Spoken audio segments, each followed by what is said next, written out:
সংসদে উচ্চকক্ষ উপরাষ্ট্রপতি ও উপপ্রধানমন্ত্রী পদ সহ সংবিধানে ৬২টি সংস্কারের প্রস্তাবনা দিয়েছে বিএনপি। সকালে সংবিধান সংস্কার কমিশনের কাছে বিএনপির পক্ষ থেকে লিখিত প্রস্তাবনা জমা দেয় সালাউদ্দিন আহমেদের নেতৃত্বে ৪ সদস্যের প্রতিনিধি দল। জানান, পুনর্লেখন নয়, সংশোধনের প্রস্তাবনা দেওয়া হয়েছে। কমিশন প্রধান আলী রিয়াজ জানান, আগামী সপ্তাহ থেকে সারা দেশে জরিপ চালানো হবে। শ্রীলঙ্কা আবারও রপ্তানিতে শীর্ষে।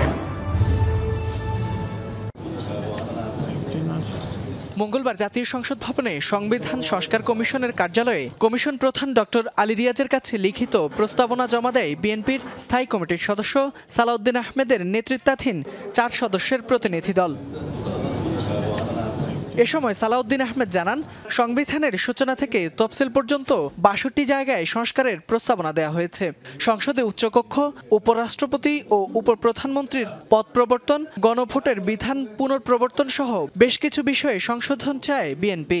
প্রধানমন্ত্রী এবং রাষ্ট্রপতির মধ্যে ক্ষমতার ভারসাম্য আনয়নের জন্য বিধান রেখেছি এবং পরপর 2 বারের বেশি প্রধানমন্ত্রী পদে কেউ আসীন হবেন না, সেই বিধান রেখেছি।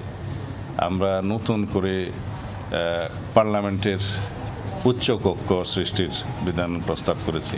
সূচনা থেকে শুরু করে তফসিল পর্যন্ত মোট ৬২টি জায়গায় আমরা বিভিন্ন রকমের প্রস্তাব সংশোধনী সংযোজনী আমরা করেছি।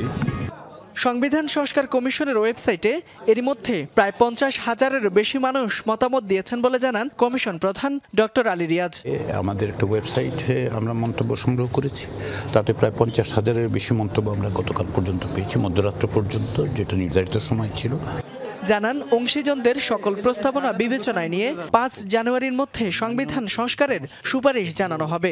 অন্যান্য দলের পক্ষ থেকে আমরা প্রস্তাব পেয়েছি, সেগুলো আমরা পড়ব। আমাদের দায়িত্ব হচ্ছে যে বিভিন্ন স্টেক হোল্ডারের কাছ থেকে যে সমস্ত প্রস্তাব আমরা পাচ্ছি, সেগুলোর মধ্য থেকে যে প্রস্তাবগুলো, সেগুলো নিয়ে আমরা আলাপ আলোচনার মাধ্যমে আমরা কিছু সুপারিশ তৈরি করি। এছাড়া আগামী সপ্তাহ থেকে সংবিধান সংস্কার কমিশনের পক্ষ থেকে সারা দেশে জরিপ করা হবে। ফয়সাল মাহমুদ, যমুনা নিউজ, ঢাকা।